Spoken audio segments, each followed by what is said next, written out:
आलू बंधाकोबी आ बुट डाली को लेकिन आज मुझे गोटे बंधाकोबी रेसिपी शेयर करी जोटा कि बंधाकोबी तरकारी एमती भी आपण मैंने बंधाकोबी तरकारी घरे निश्चय बनई थे किंतु मुझे अलग वे आपण को बनईकी देखी खावाई जबरदस्त लगे। नमस्कार दर्शक बंधु इप्सिता स्किचेन को आपण समस्त को अनेक अनेक स्वागत।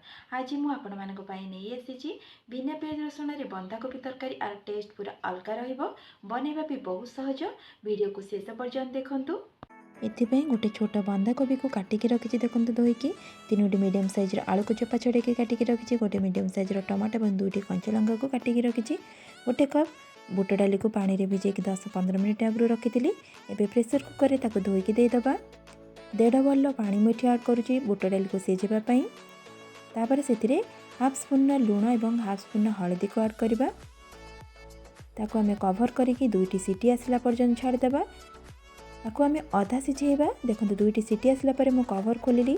बुट डाली एठी 50% सिझी एतिकी ही सिझेबे। आमे ताको तरकारी रे आउ सिझेबा। एबे गैस रे कड़ाई बसेकी सेतिरे तेल को दे दोची। तेल भी एबे गरम हो गलानी। हाफ स्पून पंचफुटण एवं हाफ स्पून जीरा को एठी ऐड करुची। ताको टिके फुटिबा पई छाड़देबा। तापरे कंचा लंका को एठी ऐड करबा। 1 स्पून अदा छेचा को एठी रखिथिली ताको एठी दे दबा। ताको टिके भाजी नेबा। देखंतु अदा को एठी भाजी नेली तार कंचा स्मेल एठी पळेलाणी।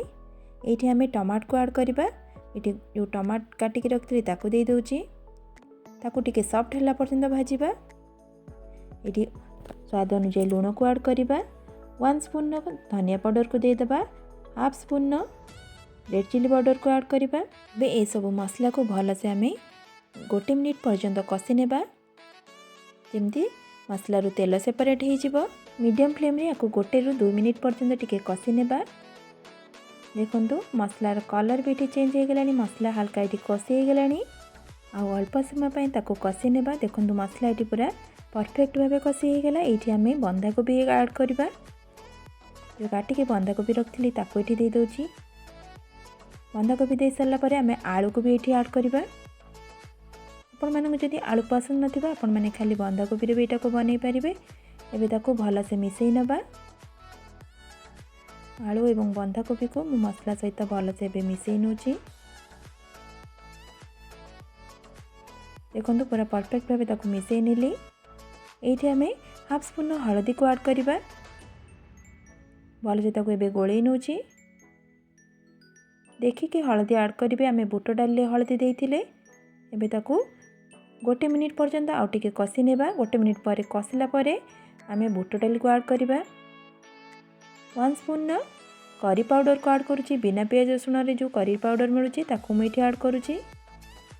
भल से ताको एबे पुणी आउ 1 मिनिट पर्यंत कषि नेबा।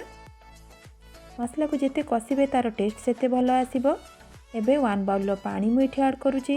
एठी गरम पानी मु ऐड करुची। आपण माने गरम पानी निश्चित देबे तरकारी रो टेस्टटा भल आसीबो।